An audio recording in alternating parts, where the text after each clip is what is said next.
My favorite part about this new video recording that we're doing is how you can see the big zit on my forehead in such graphic detail. This is something that our audio-only listeners are going to be missing out on. Also, Naomi is doing something which one could charitably call crumping. Crumping? What the fuck is crumping? What is crumping? Don't worry about it. So, Naomi, I'm at the doctor for my annual physical this week. And the doctor's like, hey, your blood looks good. You have high amounts of good cholesterol, but low amount. No, you have high amounts of. No. You have good amounts of cholesterol, but low amounts of good cholesterol, which is a problem I've had before. It's getting better, but I still am not on track. And she's also like, you have super low testosterone, which is very funny for all the people who want to inevitably critique our podcast as run by a bunch of effeminate soy boys. But the thing that was very funny is she actually prescribed me something. I now need to do, according to my doctor, more squats every day of the week. And I'm like, first, are you a real doctor or are you a physical therapist trainer who has snuck in here? And second, am I not caked out enough already? Because any of our listeners who have met me in person will probably agree with the fact that I have a Humpty Dumpty, as the kids say.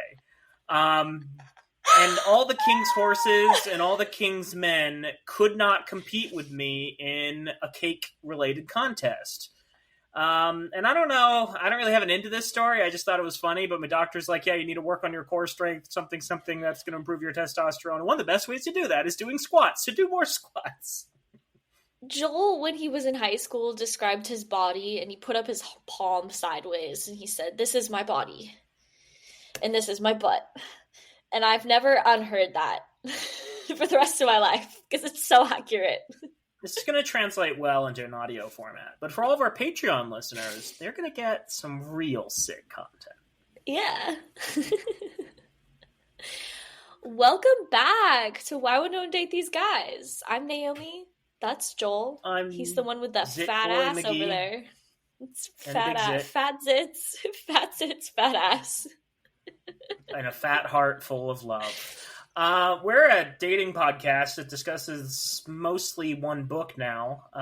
But today, Naomi, I have a very special activity before we get into Chapter 7 of the book, Why Will No One Date? No. Fuck. That's our podcast name. Why Women Deserve Less. That is it. Before we get into that even, I do have a drink, and that is Gingerino. It is cranberry ginger beer. It is non-alcoholic, which is always an important thing. When I was in college, several times I tried to buy Bundaberg ginger beer, and the person at the counter was like, where's your ID? And I'm like, it's a non-alcoholic beverage. I'm not getting any high off this. I thought it was Bundaberg. That's offensive to Australians. Okay. It's fine. It's like they mix together cranberry juice and ginger beer. I could have used more spicy ginger. I don't know. If you want that flavor, mix them together yourself. The ratio's right at home. I'm nonplussed. It's a lark. Naomi, I got a new bit. It's been so long, and I got a new bit. Are you ready for it? This is a bit I want to start calling Amusements. And it's news that I found amusing. And I don't really have an intro to it. It's like, Wuxtree, read all about it. Okay. But go ahead. Dressed as a clown or something. Okay, I got some news. This is straight from Yahoo News, which is, I think, an article they stole directly from Bloomberg that I can no longer access. It was published this Friday, September 22nd, by Natalie Lung and Jessica Nix, and it is Tinder offers $500 a month subscription to its most active users. Have you heard about this? No. What? It's actually technically wrong. It's not $500, Naomi. Tinder has rolled out an ultra-premium subscription tier to its dating app users, charging $499 per month to access features like exclusive search and matching. The new plan, announced Friday, called Tinder Select, which sounds like every other plan they have, was only offered to less than 1% of Tinder users who are among the app's most active. For nearly $6,000 a year, Users will be able to access new features such as VIP search, matching, and conversation that are not currently provided with its existing paid plans, it said, without providing further details. Tinder says it will open up applications for Tinder Select on a rolling basis. It offers 3 other subscription tiers right now. They start as low as $24.99 a month. Naomi, what do you think? I have notes. I have so many notes. The first one is, I would not need to pay $6,000. I don't feel the need to pay $6,000 a year to get my fucking dick wet. The second we get it, Naomi. You're hot. Stop telling all the ugly people in the world that they're not worthy. I'm not even saying that. I'm not saying that. I just don't think that casual sex, is worth $6,000 a year. I'm sorry. That's just my note. That's a lot of cheese. My second note is, in this economy, in esta económica? Yes! In this economy, they're asking for that. Are you fucking kidding me? So I don't really want to turn this into a discussion. Again, I just thought it was amusing. I'm like, the audacity of these people.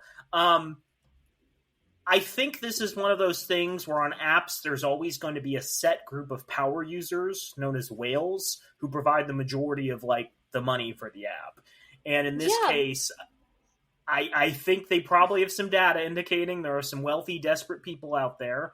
I don't even know if it's desperate people. I think it's probably going to be people who like hooking up with women and will pay a premium to get exclusive access to all the deets on the hottest women in their area. And I'm sure it'll have some kind of premium, you will show up in that person's feed and you do have the opportunity to slide into their DMs whether they like it or not, and all sorts of junk where it's just expediting the process to hook up with the most attractive people in your area. And I'm glad that dating apps have finally gotten to the point where you can just pay to meet people. I think they've always been dancing around that, and now we finally reached the logical conclusion. Yeah, I think it definitely, I don't mean to turn this into a discussion. That's so interesting to me that the data shows that people are willing to pay for this. I'd be interested to meet someone that pays for Tinder Premium. What do they call it? If Tinder Select. Tinder Select. Damn. Okay. Yeah. But with that, Naomi. Joel, I think I know why. I think I know why women deserve less. I came up with a whole conspiracy theory this year. What if this year? Yeah, we've been talking about it for so long. Since May. This week, I came up with a reason why women deserve less. It's because we're such EP girls. We just want to sleep. We're just EP girls. And that's why we deserve less. Is because all we want to do is sit in our beds and just become one with our beds. I feel there's a whole PhD doctoral thesis that could be written on the phenomenon of women identifying as little comfy worms that just want to be fed Doritos, and that's a whole aesthetic in of itself. I don't know how common it is outside of specific circles on Instagram, but yeah, there's definitely a lot of sleepy women out there. I don't want to be fed Doritos. I feel like that's the worst food to be fed, because what if it's too sharp and it someone's feeding it and puts it in your mouth and then it cuts the top of your roof of your mouth? It's the fantasy of control, Naomi. Come on, play in the space with me.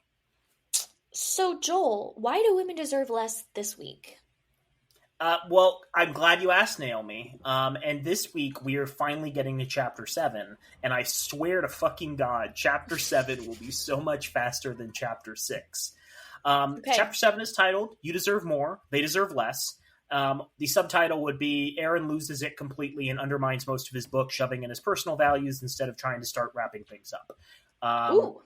Yeah, he's been doing that for a while, but boy, as we approach the end, he just starts throwing things at the wall and hoping it sticks.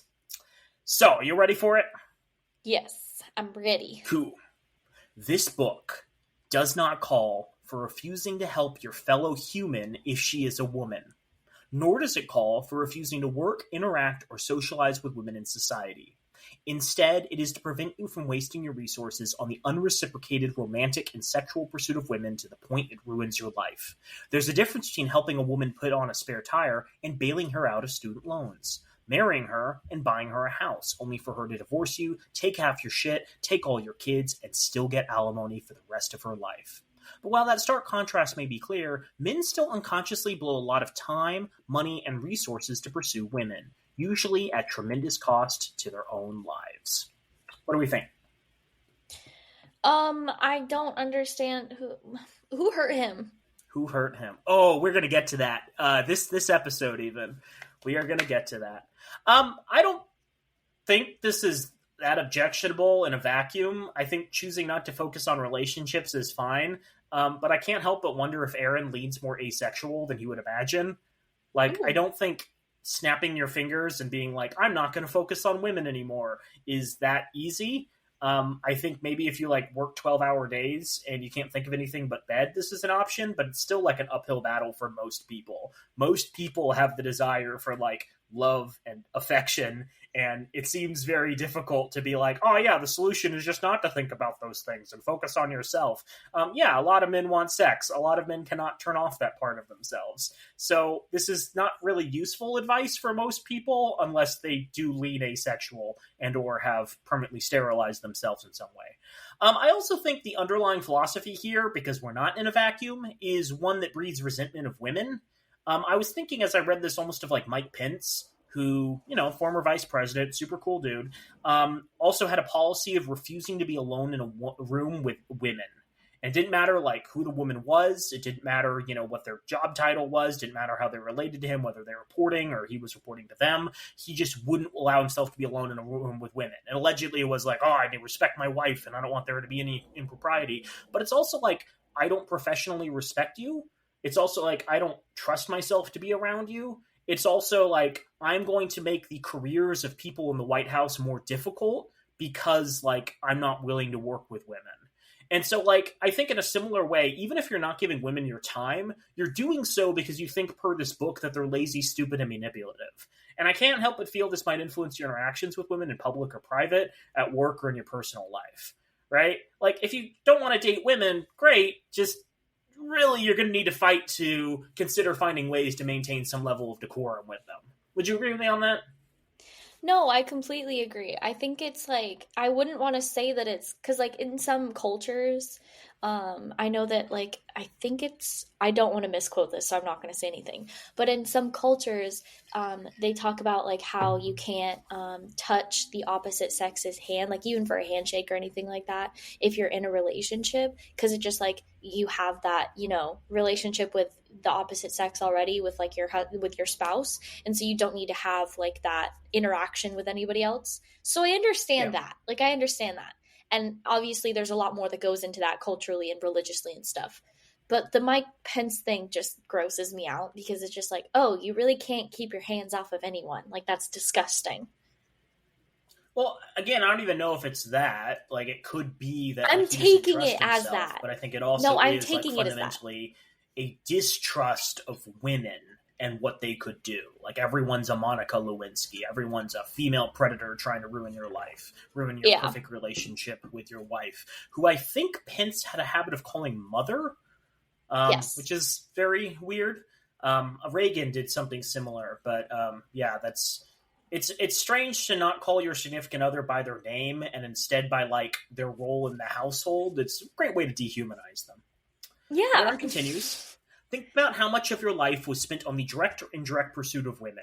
You spend all those years in school and college to make more money to get the girls. All those extra hours you worked to make the car payment on the fancy car you bought, not for transportation, Naomi, but to get the girls. All the night clubbing, party going, road tripping, and socializing you do, not to hang out with your friends, but ultimately to get the girls. And how many years of your life have you cumulatively wasted online, swiping on profiles or trying to slide into some e-thoughts DM to get the girls? When you add it up, the costs will shock you. Aaron Clary's The Book of Numbers is the next book you should read immediately after this one. Surprise, surprise here. The reason is that he goes into painstaking detail to add up these costs for you. And though every man is different, the average American will spend almost $150,000 in cash expenses dating and pursuing women over their lives. This says nothing about marriage, nothing about divorce, just the pursuit, dating, and courting of women. And when you calculate what you'd have at the end of your life had you invested that money in the stock market instead, the price is staggering. $6. Why? It's going to be very funny when, like, a bunch of right-wing people follow his advice and that they somehow save up $6.9 million and they die alone because they never wanted to commit to anyone, and the federal government takes all of their money, and then the federal government gives it to women because women, control the welfare state. I'm confused on how he came up with... This feels like a little short film of like his worst dreams being realized through the advice he gives. I'm just confused on how he came up with $6.9 million. Do you know how many people actually have access to $6.9 million over their lifetime? That confuses the fuck out of me. We kind of talked about this in chapter 6, where like none of his math really makes sense. Like he's assuming the stock market grows forever. He's assuming you have like all this money up front and like are investing it up front and then waiting like 30 to 50 years to take it out. Which, given that not everyone lives to be 80 years old, seems like a really bad strategy. Like the big point he's trying to make is like theoretically you could make a lot of money had you not spent it on women, but this is the same as like all the people who are like, don't buy Starbucks and you'll be able to have a house in 2 weeks, and it's not useful for most people. It's not actionable for most people. I think the reason a lot of people like don't have money is because the economy is horrible and big business takes everything, and the federal government doesn't provide basic services because there's not enough taxes to pay for stuff. Again, it's kind of misidentifying the problem. But I guess in general, this feels reductive, and he's falling into the same trap as like so many LinkedIn influencers. People sometimes like doing things to have fun, not to get good photos for their dating profiles. Like, it's so tragic that he's like, all men must go on road trips just to like seek out and seduce women. And I'm like, no, I went on a lot of like trips with friends in college. What kind of road trips are people going to fun places? To seduce women. And well, he was describing in the first or second chapter about women in European backwater villages being really easy to pick up, I think. So like maybe you're going on a road trip there? Still confused. Yeah. But I guess there's two main like points. First, you're not guaranteed to live that long. And you're probably going to have a lot less fun spending money at age 60, 65, 70, 75 than you would at 30. Traveling the world is easy when you have good hips, when you have large energy reserves, when you aren't forced to stay out of the sun due to ongoing skin cancer issues. I don't think older people can't have fun and enjoy life. It just seems harder. And again, I don't really know how you not do fun things, how you not spend money on the things that you want to spend money on. What are you supposed to do? Like meditation, recreational narcotics? Not that it's impossible. It just seems that many people who don't date don't magically become shredded and happy, right? When you picture incels, the picture you get is not a super jacked Aaron Tate lookalike. You picture a slob living in his parents' basements who's just filled with resentment. And I think ultimately that's what a lot of people become, right? They just become convinced that it's all women's fault, that they can't get ahead. If they embrace this philosophy, that's kind of the end conclusion. And so they're just like a big ball of anger that they project inwards, and they never have an opportunity to build themselves into the person they want to be. I'll say this too. Here's a moment of emotional honesty. I feel better in a relationship than I did when I was single. I don't know if relationships are right for everyone, but I personally benefit from one. I like having a partner who supports me, who says nice things, who hugs me when I feel down, wants to go do things with me. I like having someone who I can do nice things for. It's like having a box you can just deposit presents into and get free dopamine out. I mean, that's not a great analogy. But my point is that not every single relationship is perfect. Not that every person is happy in a relationship, but that some people pursue relationships for a reason. People want some degree of contentment, some degree of security. Singledom can be great, but he's completely writing off all the tangible benefits of relationships.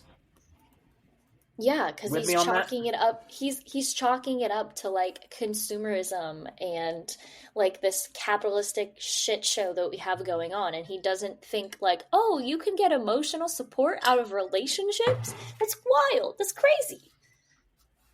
You said capitalist shit show, and I'm that feels like a fun parody of the Rocky Horror Picture Show, where instead of being a commentary on sexuality and people exploring their gender horizons, it's people talking about how a monster was created in Dr. Frankenfurter's basement, and that monster was the Federal Reserve, or I don't know. I think instead of the talking lips, there should be a talking dollar bill to open the show with.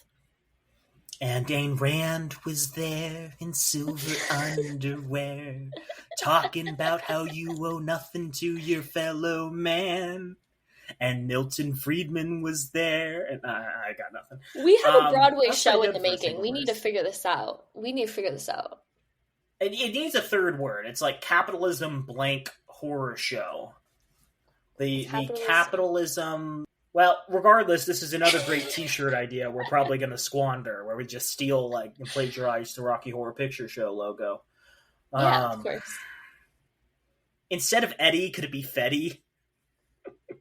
Okay, keep and going. Fetty just like rolls out of like a Harley Davidson. Oh, this is no. The pursuit of women, not even divorce, cost the average man $6.9 million in lost investments. And this says nothing about what you could have done with all that time. Had you gotten an advanced degree, worked more, built your own house, or just went away and enjoyed some free time. This makes it imperative that every modern man guard his resources. Not so much that he has to pursue $6.9 million in old age, but so he doesn't unconsciously squander his life pursuing women. Women are not stupid. Wow, that is the first time he has said that in this text. They'll gladly take any free resources, time, money, or attention you'll give them. And given men's disparate sex drive, you'll be biologically compelled to do so. So 2 things must be done so that every man today ensures he lives his best life and doesn't waste it. He must first identify and take inventory of the resources he has, and second, he must follow a policy or decision process before expending those resources, especially regarding women. Naomi, I have a confession to make. Okay. The $6.9 million figure interested me. So I did the unthinkable and read Aaron Clary's The Book of Numbers. No, you did not. I did indeed. It was only 143 pages. It, weirdly enough, was formatted very similarly to this book, just with more charts and diagrams filling up space. It was a super quick read. Not a good one, but a quick read. The book is all about how expensive women are to date. It uses a very similar set of arguments to this text, which is really weird given that Aaron allegedly only edited this book. But to his credit, I didn't see any direct plagiarism of passages. That said, it does contain one of the saddest origin stories I've read that kind of explains how the brain works of someone who genuinely thinks women suck so no date is good life advice. This is not in Why Women Deserve Less. This is in the separate book, Book of Numbers. And are you ready for his origin story? Yes. Allow me to tell you the odd origins of how this essay came into existence. It was the early 2000s, and like any 20-something man, I wanted to get laid. I was in Minneapolis at the time, and was the pre-social media, pre-COVID culture to meet girls at bars, nightclubs, dance halls, etc. However, due to the harsh and long Minnesota winters, house parties were also very common in the Minneapolis dating scene. You'd show up with a bottle of booze, perhaps toss a couple bucks to the host, and you were let in to enjoy a night of 90s music, potluck booze, painfully mindless 20-something conversations, and mingling with the local lovelies. And though I was no Cary Grant, I was charming and charismatic enough that over an evening, I would score some numbers, land some dates, and once every blue moon, get laid. The problem, however, was that this was Minneapolis. And if you know anything about Minneapolis culture, let alone 20-something Minneapolis culture, it was that it was completely leftist, completely biased, and so thoroughly so that absolutely no quarter or consideration was given to anybody who was not a Democrat. This mindset was so universal, it was more of a cult than one's mere political belief, and so pervasive it affected all young Minneapolisans' minds in complete totality. And so, being libertarian, I knew to keep my mouth shut, avoid talking about politics, just smile and agree with that cute, well-endowed redhead that, yes, wouldn't it be nice if we just had free everything? Unfortunately, there was this one prick in the house party-going community. I never figured out who he was and had it nailed down to a handful of suspects, but regardless of the man's true identity, he knew I was not a leftist, a liberal, or even a Democrat. And just as soon as I was making good progress with a young lady, or even starting to become too popular a party, it would somehow be leaked that I was a Republican. And now instead of wooing the cute redhead from Medina to come check out my sweet bachelor pad, complete with a 5-disc CD player, I had a whole house of hostile 20-something Minneapolisians arguing with me, calling me a Nazi, wondering why I hated black people because I voted for George W. Bush. Side note for our younger listeners, the United States under the Bush administration had just started two illegal genocidal wars in Iraq and Afghanistan during this period. That would eventually end up killing millions of innocent people. How young do you think... Comparison to Nazism's a little off base. How young do you think our listeners are that they don't know who George W. Bush is and they don't know their American history? It's not that I don't think they know George W. Bush. It's that I think if you were born around this time, a lot of these details are lost on you. In the same way that, like, I was born right after the Berlin Wall fell, and I have, like, a very hazy grasp of, like, Cold War politics in that period. Okay. I would also say that, like, we don't know, based off this anecdote, whether it was before or after Hurricane Katrina. But that seems like a super salient point. Again, for our younger viewers, Hurricane Katrina devastated New Orleans, a city with a 60% black population in 2005. It causes between $100 and $150 billion in damage, kills 1,400 people at least, and left millions homeless for months. The federal government of the Bush administration absolutely failed at both ensuring the levees that protected the city were safe and bungled the disaster response, taking days to even arrive on scene and weeks to set up decent supply chains. Bush himself didn't even leave his vacation until 2 days after the hurricane hit. Slate had a piece covering accusations of racism in the response to the feds, and noticed that a year prior, a hurricane had hit Florida, and Bush had visited and personally delivered checks to those impacted. FEMA was also praised for their response at the time. People huddled in a football stadium for weeks before being moved to trailers that FEMA provided that were later found to contain dangerous levels of formaldehyde. Kanye West famously pointed out the double standards in media coverage, noting that while white families were characterized as finding resources when they looked for supplies, black people were characterized as looters. ProPublica also had an amazing piece in 2008, noting the prevalence of vigilantes hunting down African Americans throughout the weeks following the initial hurricane. That is a very terrifying article about horrible racism in Katrina and New Orleans by extension. ProPublica has always just absolutely knocked it out of the park. I mention this because it seems very easy in the early 2000s for people in Minneapolis to make the case that George Bush doesn't care about black people, and that his administration didn't value the lives of Middle Eastern people. I also don't think that's unique to that administration in particular, and it's a sentiment that unfortunately many share in government. However, if you're a libertarian who believes people who have nothing should just pull themselves up by their bootstraps, there's a good chance that mentality applies for you as well. You with me? Yep. Sadly, I'm with you.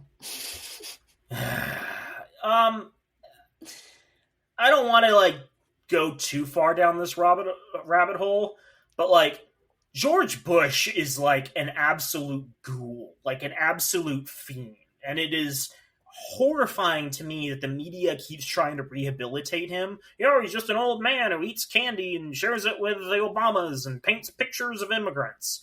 And it's someone can do all of those things and still perpetuate genocide. Some of those people can, even if you want to be the most charitable person around, say that he was doing it for the right reasons and still concede he committed genocide. And keep in mind, we did not invade Afghanistan because the people of Afghanistan flew planes into our buildings. We invaded Afghanistan under completely false pretenses. Same with Iraq. There were all these claims about weapons of mass destruction that never materialized because the evidence was just completely made up. So this idea that George Bush is a good person and we should look back and be well, it was better than Trump. No.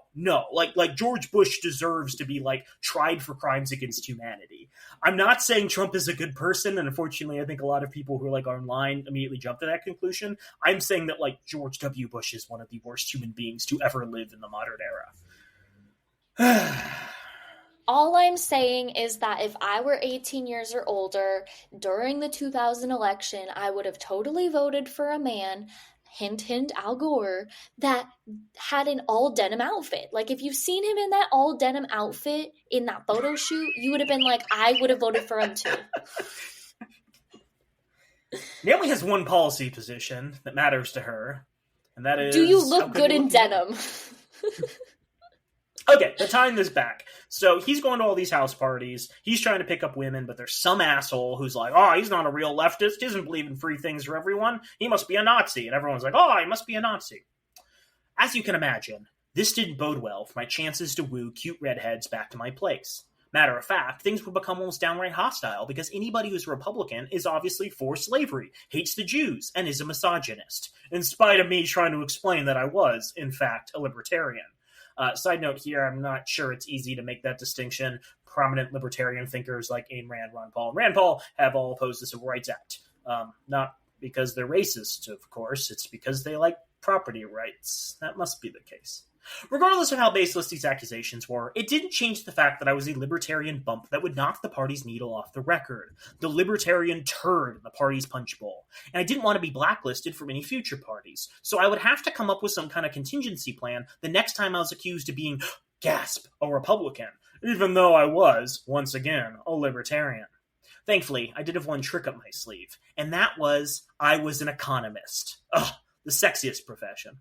And in being an economist, I naively figured that if I could just prove to people empirically that I was right, or at least have my arguments supported by data, they would respect my opinions, leave me alone, allowing me to preemptively and quickly quell any political arguments before they started.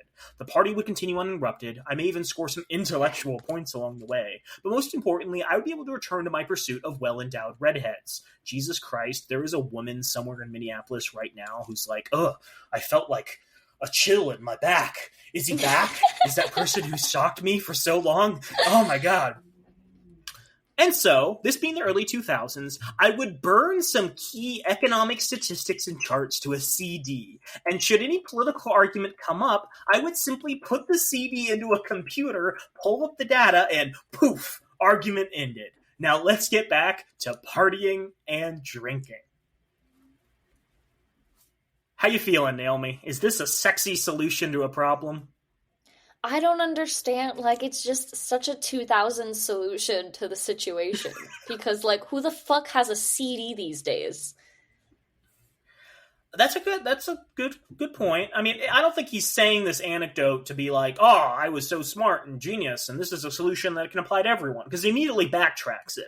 But this might be the saddest thing I've ever heard, the idea that he, like, thought this out and thought it would work to begin with. Like, did he borrow their computers mid-argument? I mean, I think also this is one of the more obviously untrue stories he's told, because most arguments about econ are not resolved with evidence. Like, first, the quality of the evidence he's provided in this text 25 years later is laughably bad, with him misinterpreting some pieces, lying about other pieces, and ignoring entire chunks of articles that directly contradict his overall point. Having evidence is not a win state for an argument. It improves your chances of arguing successfully, but evidence quality is very much a point of contention in arguments. So the idea that he even thought to begin with, oh, if I just have evidence, people will leave me alone or I'll win the argument, indicates a certain lack of intellectual curiosity, we'll say. Second, much of argumentation is feelings, not in a... Go ahead.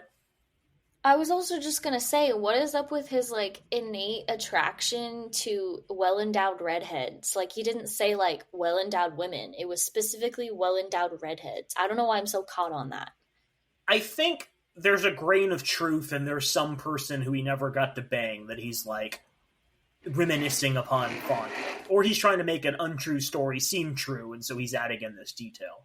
Okay. Second, I would say, like, much of argumentation is feelings. Not in a, like, you have to be a brown-noser to appeal to people kind of way, but in a people are driven by values and beliefs, and in order to talk to them, you have to appeal to those kind of way. He doesn't seem to understand the importance of tying in his beliefs to those of others, even in a simplistic way. And if I was in this situation, that's exactly what I would do. Saying something like, I believe all people deserve prosperity and the freedom to decide for themselves, and I'm opposed to the wasteful wars of our country that suck resources away from those that need them most.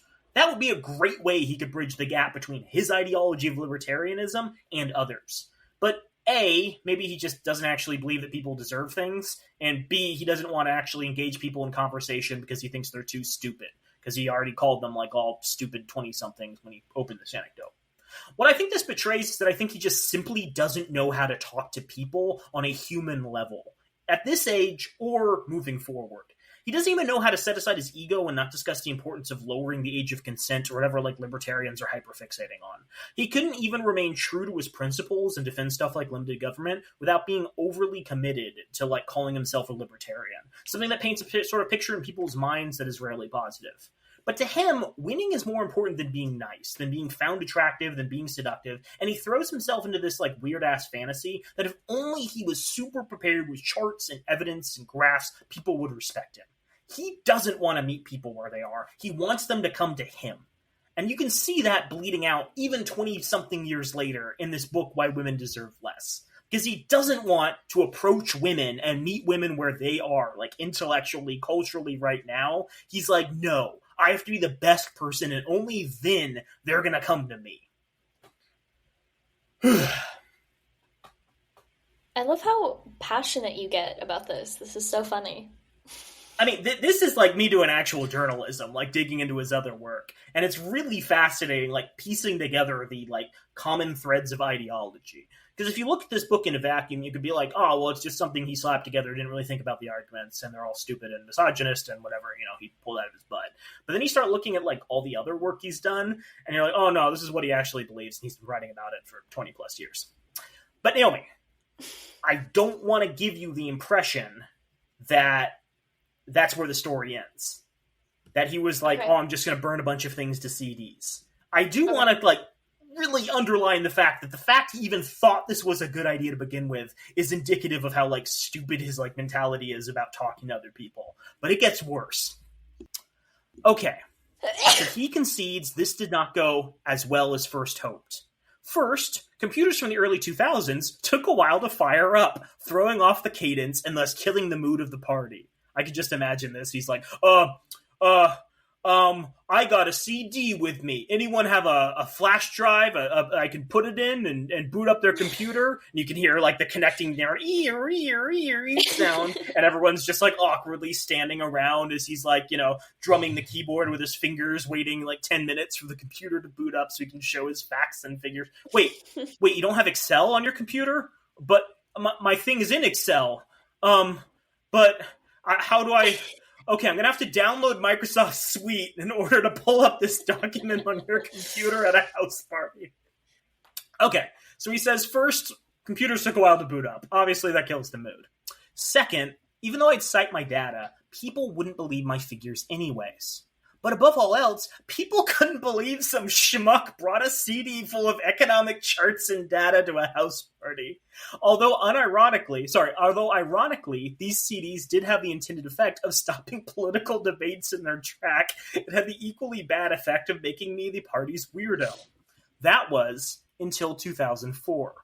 Because in 2004, I heard about this new website called Blogger. And what Blogger allowed you to do was write and post data on this relatively new and burgeoning thing called the internet. And while at the time I was still in awe of CD burning technology, it dawned on me that if I had my own blog, I could have some key data and statistics conveniently and readily available on the internet, allowing me to ditch the awkward CDs that made me look like a party weirdo. To this extent, the idea actually kind of worked. A blog was less jarring to the rhythm of the party than some schmuck whipping out a CD saying, see, I have charts. Blogs also lent some kind of air of authority to the data I was presenting, as I was viewed more as a professional with research on a website than some CD-toting weirdo. And though this blog did have the unintended effect of politely assuaging political disagreements at parties, it had a second unintended effect. It became my official blog, Captain Capitalism, which sent me down the career path I have today. I hate the internet. That's the origin. Existing just for this reason. Like, the internet's great, but I hate that it exists because it caused him to become who he is. I like how he acknowledges, it turns out this was actually a really weird idea and people didn't like it, but the problem was that I had a CD with me. And what was better was me directing people on the internet through the exact same process of turning on the computer, connecting to dial-up, getting on the internet, typing in your web address, getting to the blog, pulling up the page, and then being like, look, this completely random person who has no association to me said the same thing. And they said it in a slightly less reprehensible way. And as we all know, just presenting data wins arguments, so I've won the argument, we can go back to hitting on each other. What a sad sack. I just hate that has to be the thing that it's like, now we can go back to hitting on each other because now I have data. See, I can't be racist. I have data. Data's never racist. No one has ever used data to be racist. Never. Never in the history of data. But does this explain anything about this man's mentality to you, Naomi? No, it completely helps. Like, it's very incel. It's very like, oh, well, no one understands, and like people can't have opposite opinions, and I'm the only one that's ever right. Yeah. I keep thinking, I brought this up several times as we've recorded this podcast at different points, but the movie Magnolia, Paul Thomas Anderson's movie Magnolia from I think 1999, kind of predicted like inceldom. And it has Tom Cruise in perhaps one of his greatest performances as this like pickup artist guru who does like VHS and cassette tapes telling people how to like use language to pick up women. And he does these seminars. He's just like, respect my cock, and talks about like men using like logic and reason to seduce women. It's really, really interesting. And unfortunately, that was 24, 25 years ago, and very little has changed. It's just the same tactics. Now they're available through podcast form, which is the more high-tech version of audio and VHS cassette. Oof. Oof. Ew. Oof. Oof. Okay, so we have to go back a little to what started all of this. What started all of this was him saying that men have to worry about two things. Excuse me. Two things must be done so every man today ensures he lives his best life and doesn't waste it. He must first identify and take inventory of the resources he has, and second, he must follow a policy or decision process before expending those resources, especially regarding women. So he's got rules, Naomi, and he's going to expand upon these. So your resources. Every man has three precious resources: time, energy, and money. Some have more than others. Some are born into wealth. Others are born with superior mentalities or physiques. But regardless of the cards you've been dealt, these are the only resources you will be given in life. And all, not some, all of your life's failures and successes and results will derive from how you play them. What do we think? Okay. I want to hear more on this before I comment. Okay. I have issues. Okay. The first thing is social connections is a precious resource that he's not taking into account. I don't know who his parents were. I kind of get the perception that he came from wealth, given how he talks about the world and how he talks about investing and all that. But having the proper connections can greatly enhance your upward mobility. So the idea that the only three resources people have are time, money, and energy is patently untrue. I also think this is untrue, not only in we have a clear evidence that there are factors outside people's control that heavily dictate their success kind of way, but also this isn't even something a lot of business and pro-capitalism people would agree with. I read a lot of business books when I was in college. I read a shit ton of business books when I was in college. And many executives talk about the importance of luck in their success, whether it was getting into a good school or bumping into someone who was connected to them and they got access to important resources because of it. I think they underplay how important having rich parents was to that process, but they all package this lesson as important. Luck plays a key role in success.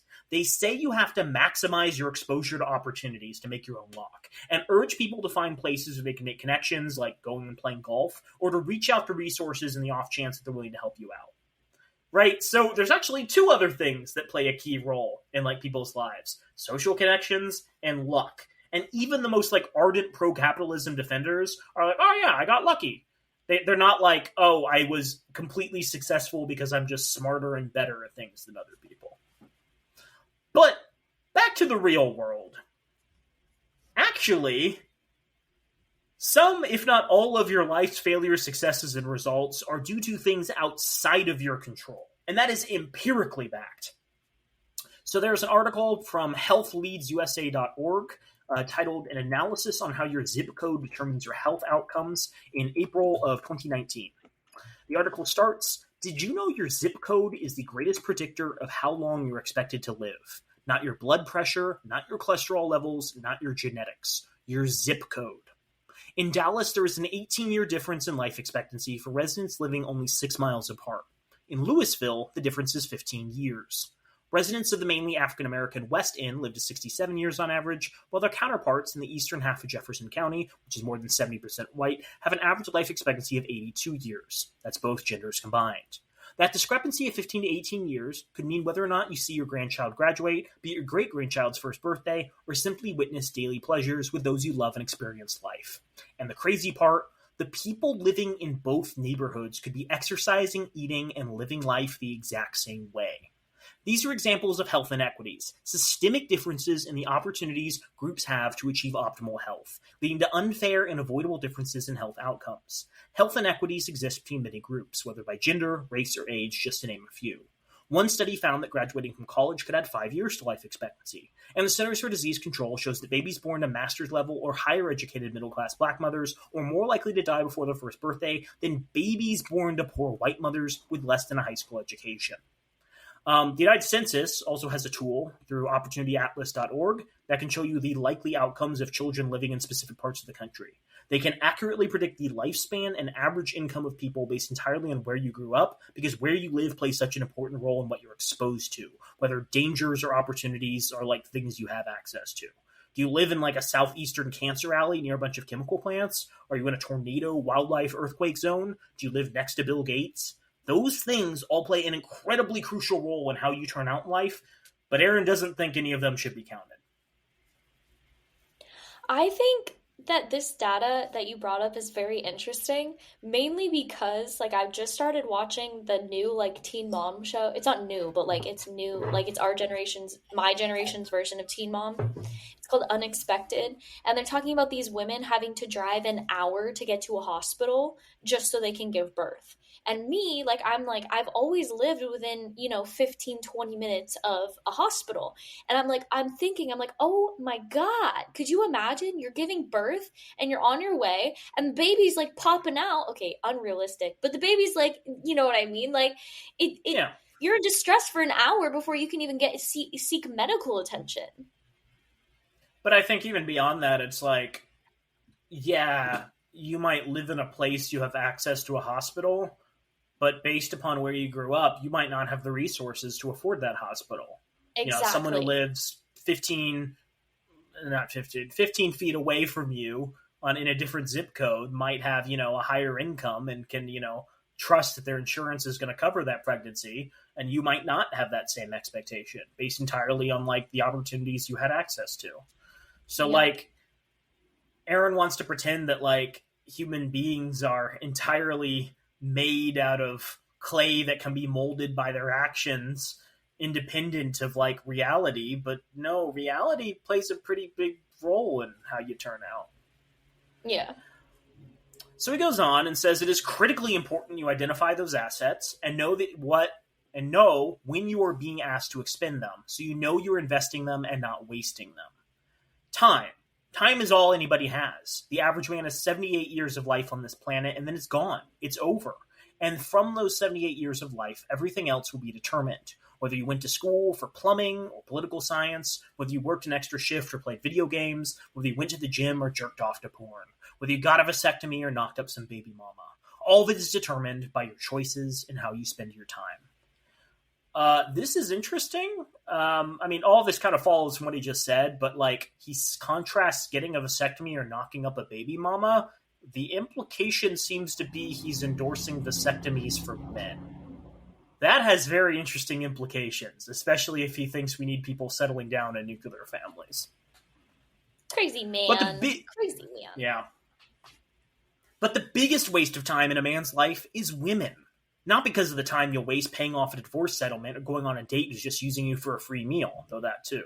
But more so because a man's time equals attention for women, and women are addicted to attention. Be that wasting 90 minutes a day on dating apps, feeding the egos of women across the world. Be that being the girl's emotional tampon as she friend zones you and complains about her abusive boyfriend. Or is she just whining on the phone and texting when she has no intention of sleeping with you or dating you? Imagine a woman texting you and not wanting to have sex with you. That's just absolutely unfathomable. It's crazy. Women have an insatiable desire for attention and will gladly dangle the prospect of sex in front of your face so they can suck away as much of your time as possible. Young men are particularly susceptible to this, in part because you're horny and blind to whether or not a girl is just using you for attention. In part because the internet provides different avenues in which women can suck away your time. But more so because you're young and think you have all the time in the world. You don't. Your youth is the most critical time to invest in your long-term success, because wise investments of your time today will be your number one determining factor of your success in the future. And the sooner you aim your life at the higher trajectory, the longer your life will have to sail upwards. You may think texting that girl for 5 hours a week is not wasting time. You might not believe swiping right on girls' profiles for 5 hours a week is a waste of time. But 10 hours a week feeding women attention is costing you your future. Guard your time like it's your life, because it is. Why is he so intense? Yeah, no, you're right. He was a little more lackadaisical in prior chapters. Now he's like, as I sit here having squandered my life, I need to tell you the truth about this world. Every time he talks about women, I have to say, it just makes me feel more and more that he's just gay and that men should just go out with men because men are easier. So just like, okay, go be homosexual. We don't care. Stop writing books. I feel there's a connection here to Steve Harvey, where, like, Steve Harvey seems to believe that, like, men can't live without sex and, like, women can exploit this in order to, like, nail down their perfect man. And he's like, men can live without sex, and you just have to control yourself, and you'll have $7 million in the bank in 15 minutes. Yeah, they're kind of logical opposites in that regard, but we hate both of them. And I think it's because reality is not nearly that easy to pin down. I guess the other thing is, you can actually do both of those things simultaneously. Like, you can get on a treadmill at the gym and start swiping. You can, like, get on an elliptical and do the same thing. You can get on a standing bike and do the same thing. Not a standing bike, a sitting bike. One bike in place. You know what I mean? You can also, like, do your swiping on a commute to or from work if you take public transportation. It's not impossible to balance these. He's acting like there's no way to do both, but actually you can do something. We talk about atomic habits. You can link together your habits. So every time you're working out and quote-unquote improving yourself is when you can be, like, swiping. But the idea that, like, that's impossible for him, so it's not even something he considers. Second resource, Naomi, is money. Money is nothing more than a physical and exchangeable manifestation of your time. You give up a part of your life in the form of labor, and your employer gives you money in exchange. This is very Marxist of him. That money then allows you to convert your time into a tool to buy the goods and services you need to survive. It also provides the investment money you need to fund your retirement. Since money is your life and a necessary survival tool, it's no joke. It's the most important thing on the planet. So when people say it's only money, they are 100% trying to steal your money because they don't want to earn their own. But it's even more nefarious than that.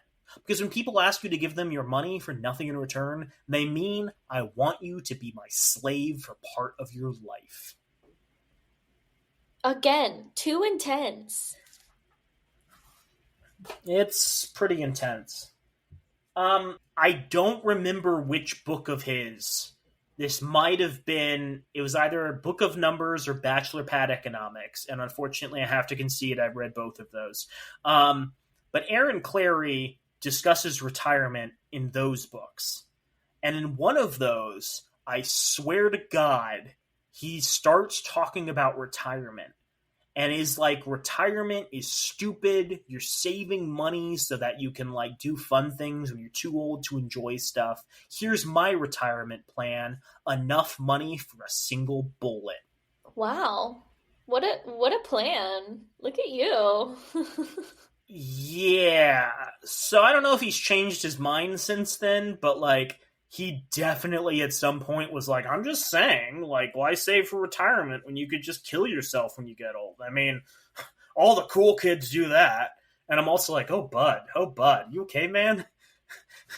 you need to talk to someone? Boy, it'd be nice if we had public health care so you could talk to a therapist. This whole section just kind of oozes libertarian ethos and further supports my contention that this dude is, like, aromantic or asexual to some extent. The idea that you would give part of your income to people you love is just completely foreign to him, whether or not it's children or your partner. So, like, this is also really bad for any sort of long-term relationship because it wholly disqualifies disabled people from love in his eyes and tells people that if, like, your partner ever stops providing, you should just divorce them. Like, I'm aware that he thinks most women are shallow thoughts who all believe in the old contract, but this also means that any woman who subscribes to his idea of the old contract wouldn't be able to live with him. He's throwing out the whole idea rather than coming up with ways to assess people who are, in his mind, marriage material. So he's just, like, ditching that whole concept completely. Also, like, do homeless people begging for change want everyone around them to become their slaves? That's what he's saying, right? You can ask for assistance without expecting people to put on a yoke and support you. This idea that every time someone asks for your money, they're trying to, like, enslave you is, again, such, like, a libertarian approach to the world, where you think that, like, any act of charity is a form of abuse. That's not how the real world works, and that's not how most people think about charity. It's just something you do and move on from. What a jag. This puts the sexes in an interesting, contentious quandary. Because despite officially being strong and independent, women still ask or expect men to pay for things. This could be something as simple as a date, something as direct as her webcam site, something as insulting as her student loans, or something as ridiculous as helping her pay rent. Some of it is an obvious and malicious attempt to enslave you further for her own financial gain. But a lot of it could be a traditional woman who wants to be treated as such, and many men might be happy to oblige romantically. Here, men must decide on a case-by-case basis whether a woman is worth their money. In general, men should only be doing dinner dates once she proves herself worthwhile after some coffee or cocktail dates. I don't know what he means by worthwhile here. I think it's interesting he doesn't quantify this. I don't know what worthwhile means. Is it putting out for sex? Is it not calling out your defenses of Hurricane Katrina response time under the Bush administration? Like, what qualifies someone as a worthwhile pursuit in this man's eyes? He doesn't really want to settle down with anyone.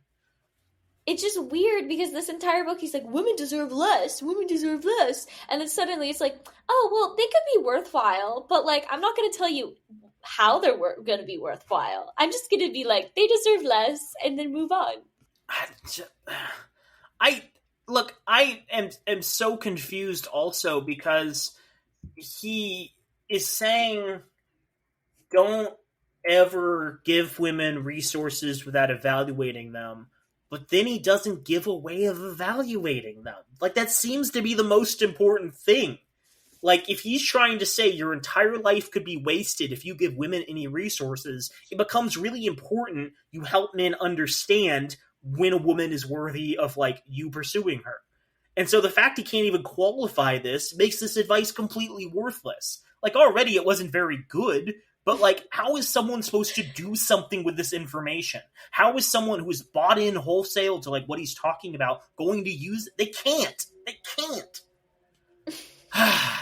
Under no circumstances should a man pay for a woman's debt, be that credit cards or student loans. Under no circumstances should a man help with a woman's rent. He's just says more shit. He's like, don't buy a $50,000 car loan at 17%. That's going to set you back $1,000 a month for 7 years. Taking a girl to movies will cost you $20. Which seems like a little bit, but maintaining a dumbass designer wardrobe sets you back $5,000 a year. So he's like, more than that. Even the small costs can add up if, like, you make the mistake of selecting the wrong woman, which again just kind of reinforces this idea that, like, there's no actual way to evaluate them. This is interesting because he's like, never spend money to support e-thoughts, but, like, in the case of e-thoughts, they're giving you an actual service. Like, he's an economist, and this is not someone who's trying to enslave you. They're trying to make a living. I would say support ethical porn, but he probably doesn't believe in ethics of any kind. But also, as someone who's been blogging on, like, econ for 20 years, does he really not understand the difference between someone asking for free money and someone selling goods and services? Like, he probably doesn't think sex workers deserve the money they make, but he can still recognize the concept of value, right? Like, this doesn't make much sense unless you realize he's dropped any pretenses and is just getting all of his, like, women problem yah-yahs out all at once. Second, like, there are more women enrolled in community colleges than men. He talks a little bit here about how, like, women are making stupid mistakes by attending flagship colleges instead of community colleges. But, like, more women are doing that than men already. There's a 60-40 gender split on that per Statistista. Like, I don't think people are going to college just to pick up women, but, like, going to community college is actually a really good strategy if you were trying to go there just to pick up women. So that's my big dating takeaway. The last thing he mentions is you should not spend $47,000 on a Rolex. Would you agree with that, Naomi? Oh my god. Who has $7,000 in this economy to spend like that? No, $47,000. What? He's like, oh man, you know how it is, spending $47,000 on a Rolex. And I'm like, holy shit, who the fuck can afford that? But also, like, just checked on a LARF, and I can type in Rolex knockoff on Google and find a nearly identical Rolex, fake Rolex, to a real one for $200, right? Yeah, So, like, he's just getting ripped off by his watch guy. The difference is you would know, and so she would know. Obviously. Joel, come on. Women can sniff out fake Rolexes. No, we can't. A normal woman can't. Like, the big thing here is just the libertarian ethos again. Like, what is the point of investment in his eyes? He doesn't really articulate this. Is it a comfortable later life? But what is comfort? Is it an empty apartment with, like, no love or laughter? I'm not really sure what this argument is besides anti-consumerism, which I can get behind, but this isn't really advice on dating. It's more of Jordan Peterson-level banal insights from earlier. The main takeaway he's giving is, don't spend money on useless status symbols. That is not an incredible insight. That is like the most banal observation about the world that practically anyone, regardless of political affiliation, is going to tell you. Arguably, I would say, most right-wing people, most right-wing influencers are going to be more likely to tell you, buy a fancy car, buy a fancy watch, than someone on the other side of the political spectrum. But here he is being like, oh, well, the only logical thing is not spending money on useless status symbols. And I'm like, who's disagreeing with you on this? Why is this even important, committing to a page? You tell him. Yeah. One last thing, and then we'll wrap this up, Naomi. The last resource you put towards women, it's energy. Energy is the catch-all term for the mental, emotional, psychological, and even caloric resources you put into the pursuit of women. This could be anything like an initial excitement you have when you see a girl you like, the worry that comes with approaching a girl in person, physically helping your girlfriend move, or dealing with the never-ending litany of female crap when you're married. Regardless of the relationship, all relationships take energy. And in choosing to have a relationship with someone, you're going to be required to invest this energy. But this investment doesn't always have to be negative or costly. For example, that giddiness you have when you first meet a girl you really like, the excitement that comes with banging a girl for the first time, the hope that this girl will be really cool and lead to something bigger, those things will energize you more than cost you. But inevitably, most relationships with women become a net drain of energy. And the reason why is that most women become dishonest. Not out of any malice or ill intent, but because they're afraid of violence. In times past, if women angered or even annoyed men, physical abuse could often result.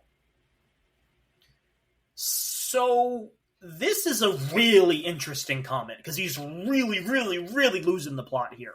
He says women used to be beaten for having opinions and adopted accordingly per his logic, which seemingly implies they still face that risk now, which is a really fucked up thing to say. But the second thing is, this concession also undermines his contention from like chapter 3 to chapter 4 that the old contract worked and was good for women. Earlier in the book, one of his big fucking arguments was that the old contract was the perfect way of setting up society. And we talked about domestic violence, which he refused to address in that chapter in any form. But now he's bringing it back and just conceding, oh yeah, some women were beaten by their husbands, which undermines everything he was saying supporting that section. What the fuck is he even trying to say? I think at this point he just wanted to finish writing the book. He had spent like 6 hours on it. He's like, well, I'm not spending 7 hours on it. So he stopped caring about any semblance of structure in favor of making a word count. But this book is like a big like ball of yarn, and he's just started yanking out big clumps of it near the end. He's completely ignoring how all these pieces fit together. He's just saying stupid fucking shit. It's insanity. Mm-hmm. He's on something. I don't know what he's on. Yeah, I got one last thing. Okay. So instead of just being honest with a guy, because, you know, that guy could beat them senseless, and saying, hey, honey, I want to get a new car, women will instead beat around the bush for hours in the hopes of avoiding a direct question or confrontation, yet still getting their way. Hey, honey, so our current car has about 80,000 miles on it, and the warranty's about to expire. And then it would be really nice to have heated seats, which it doesn't have, especially with winter coming up. And I think I saw a speck of rust on the passenger door. And did you know that Johnson's got a new SUV? She said she got a pretty good deal on financing. I guess rates are at 1.7% APR. And you know that I read a report on U.S. News and World Report that says SUVs are safer than sedans by 24%, resulting in fewer fatalities. I'm going to stop here for a second. Not true. I'm a pedestrian advocate. I really like urban planning and like good transit design, and like the most basic knowledge you acquire in that field is like SUVs are insanely dangerous. So the website Towards Data Science had an article in January 2023 by Danny Cunningham titled "SUVs Are Killing People." The subtitle is "Publicly Available Traffic Crash Data Shows that SUVs Kill and Injure Pedestrians at a Higher Rate Than Smaller Cars." While we're on the topic, SUVs hurt more people than smaller vehicles. They're safer for the driver of the SUV, but they hurt more people in car accidents. American roadways are particularly dangerous. A March 2022 study from the Insurance Institute for Highway Safety found that pedestrian deaths have increased by 59% since 2009, and 20% of all motor vehicle deaths were pedestrians in 2020. Several factors contribute, but a big one is the size of vehicles on the road. SUVs are 16% more likely to cause incapacitating injuries and 36% more likely to kill pedestrians than smaller cars. Pickup trucks are 33% more likely to cause incapacitating injury and 108% more than twice as likely to kill pedestrians. So I don't know if he's like trying to say that women are stupid or lying about the safety of SUVs, or he just genuinely has no fucking idea and so put in some garbage. But like, do not take away from this that SUVs are safer. SUVs will protect you and you will murder someone. Like, that is the end story. SUVs actually increase the number of fatalities on the road. Might not be you, but the likelihood you're killing someone when you're driving an SUV goes up pretty fucking significantly. So the point he's trying to make is that women have this indirect form of communication because, like, oh, their husbands might beat them, and that's going to ignore the fuck out of you. And I think this is a contrast to Aaron's communication style, where he just tells you exactly what he thinks and hopes you don't get offended. And I'm like, Aaron, didn't we talk about how most people in business are like, hey, it's really important to like not directly state what you think and kind of judge people's emotions? I would argue that like most business leaders would lean more towards women's conversation style, where they like casually get into the topic rather than just being like, we fucking need a new car, Harold. Harold, we need a car to compete with the Johnsons. They're 24% more safe, Harold. Buy a car here. Constantly trying to figure out and translate what women want will fatigue the strongest of men. Ask a woman what she really wants for dinner, am I right? That's him, not me. That is something he put in this book. But where women's dishonesty really becomes costly is when they don't like you anymore, or using you as an insurance policies they hold out for someone else, or just outright found someone else yet don't have the courage to tell it to you. This results in a confused inconsistency between their words and their actions, not to mention a tortured relationship. A girl you are really getting along with suddenly stops returning your calls, cancels on dates, and if present, acts weird and withdrawn. You ask her what's wrong and she'll say nothing. Worse, some will pick fake fights, accuse you of something you didn't do, blow something you did way out of proportion, or even fake mental illness. Some go as far as to throw temper tantrums and threaten to commit suicide. All this in the underlying hopes you do the hard work of breaking up with her and not the other way around. I think we talked about this before. I do just want to underline this. This is not something that's unique to women. Men will also do these things, or they'll just be violent and beat their partners to get what they want. Let's not pretend that like random anecdotes about behavior that some women have done once is unique to them, or something that all women can be expected to do. And some women just up and ghost you, never to be heard from again, even if you were in a committed relationship. And if you ever see them in public and dare to ask them what the fuck, she immediately will claim you're a stalker and need to give her space. It is this cowardice and dishonesty that cost men the most in terms of their energy, the confusion, the drama, the lies, the bullshit, and the crime. Slight note here, 1 in 3 women say that they've been stalked by someone, 1 in 6 men say the same. So the likelihood that you are stalked is far higher if you are a woman than if you are a man. I know he's probably just going to say that women are exaggerating, but this is pretty well documented, and there are some pretty clear ways you can tell how serious the behavior is.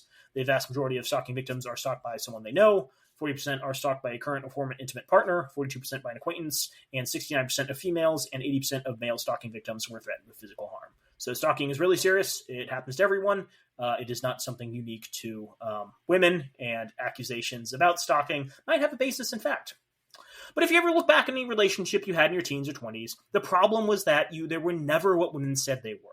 It was always that you had found another guy, that they got back with their ex, their husband found out, and they just plain didn't like you anymore. What made this already confusing situation exponentially worse was that you usually emotionally invested in the girl at some level. A girl may have wasted your time, the girl may have caused a dent in your wallet, but most men will agree it was the psychological damage their bipolar ex caused was the highest price they paid. The way to make sure this never happens to you or any man again is understand 2 things. 1, know that most relationships are not going to work out. And not only are they not going to work out, they're going to be short-lived. Women will move on to a new guy, a better guy, a different guy, their ex, or simply not you. It will take a week, might take a year, but know that most of your relationships will end as she moves on. This is where I think we will end up today, and that is an article that refutes this completely, titled The Average Number of Sexual Partners for Women and Men. Naomi, do you think women or men have more sexual partners? I'm going to say men, because the vast majority of data pertaining to sex that like men take part in, they exaggerate by like 2.5%, I think. Only 2.5%, or is that 2.5 people? 2.5 times. Oh, interesting. Well, here's the thing. The data is all over the place, but significantly biased towards men, implying that men are more likely to drop a partner than women are to drop a partner, or men are more likely to have lots of partners than women are. And the implication there is that men are more likely to leave women for their ex, a better girl, a different girl, or simply someone who's not them than the other way around. There's an article by Mind Body Green by Kelly Gonzalez in March of this year. The article says that the average number of sexual partners varies a lot because there's a lot of research on lifetime sexual partners, and any given study will give you slightly different numbers. In general, anywhere between 4 and 8 partners is considered an average number for adult men and women. But here's some of the most recent research, and it's all over the place. So according to 2011 to 2015 CDC data, women between the ages of 25 and 44 had a median of 4.2 sexual partners, while men in that age group had a median of 6.1 sexual partners. So these are medians and not averages. Medians are based on number of lifetime sexual partners among sexually experienced men and women, meaning they don't take into account people who have had 0 sexual partners. A 2015 study published in the Archives of Sexual Behavior found millennials have had an average of 8 sexual partners. A 2017 survey of 2,100 people from the United States and Europe from the UK Health Service Superdrug found that women had a lifetime average of 7, men had an average of 8. Just to throw a curveball here, a 2018 survey from Nectar Sleep found that men reported having an average of 26 sexual partners before settling down, and for women the average was 19. A 2016 match survey of over 1,000 queer individuals found that gay men have an average of 30 life partners, where for lesbians the average is 12. The numbers vary considerably, but the general trend seems to be that men have more partners than women.